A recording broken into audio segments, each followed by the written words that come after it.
Hey, welcome back, everybody. Thanks for sticking around. We're finishing up with the Republican debate. Now, we've been kind of having some fun with individual performances, but I kind of want to wrap this up by asking you, Doc,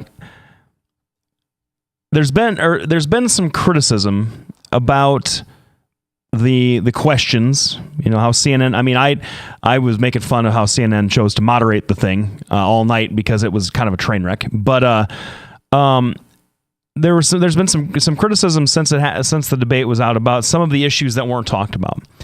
Do you think that this was a substantive examination of policy positions by 11 potential candidates for the presidential nomination of the Republican Party, or do you think that it was more of kind of just a slugfest to see who looked the best on TV? Because you didn't hear about veterans issues.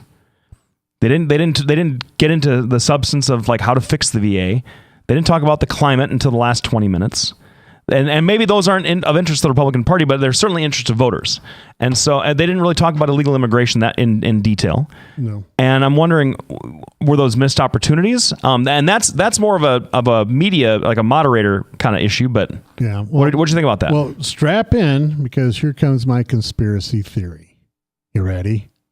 I am, always. The bottom line is, that was for you, Mom.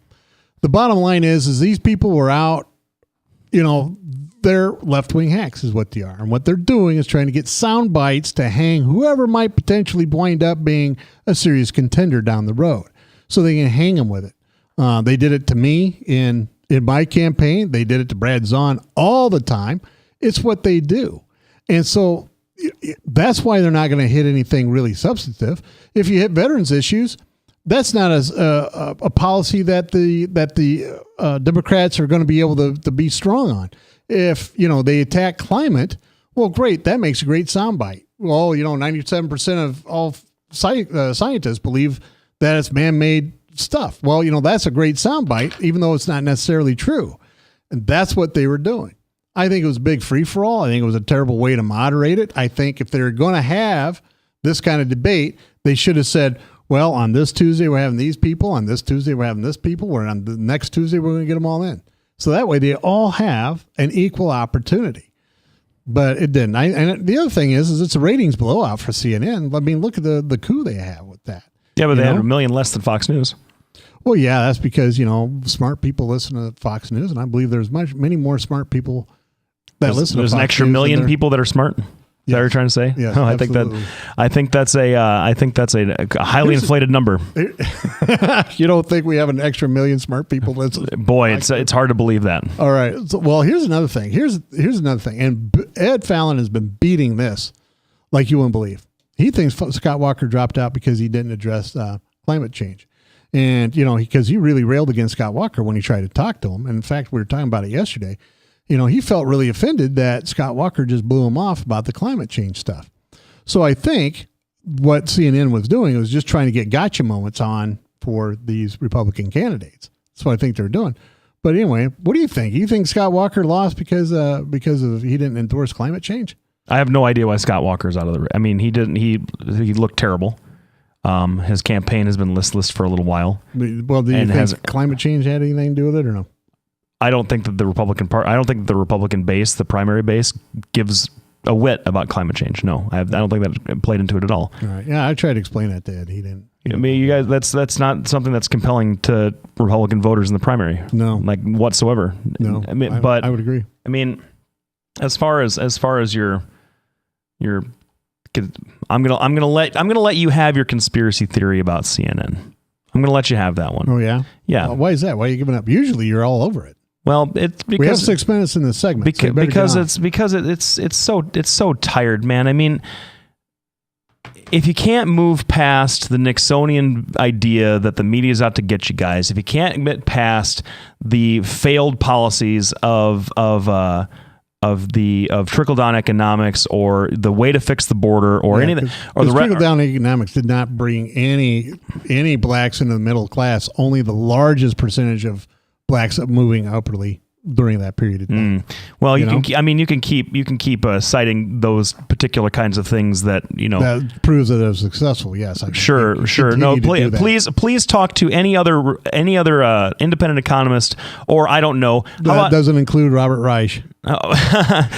Milton Friedman. You know Milton Friedman. Oh yeah. Not the biggest proponent of trickle-down economics, and he's your Chicago school boy. Richard Posner, and your brother Joe will like this too. Court of Appeals judge of the 7th District over there in Illinois, not a Democrat, very conservative guy, not a big fan of trickle-down economics or pure free market theory. So I mean, you can keep warming that stuff over. You can warm over tax cuts for billionaires and increased military spending, and blame the media all you want for the things that come out of your own mouths. That's the thing. This idea that you're being set up, you don't have to say it. Well, because the bottom line is when Democrats say something dumb, you never hear it again. You wanted me to respond just like Gerald Ford. You wanted me to respond to this. He does something that's typical, and they play it over and over. Obama trips does something goofy. No, you never. You didn't want. You wanted me to respond to this. Now I want you to shut up. You didn't have to say what you said. Donald Trump didn't have to say what he said. I mean, this idea that you're being said.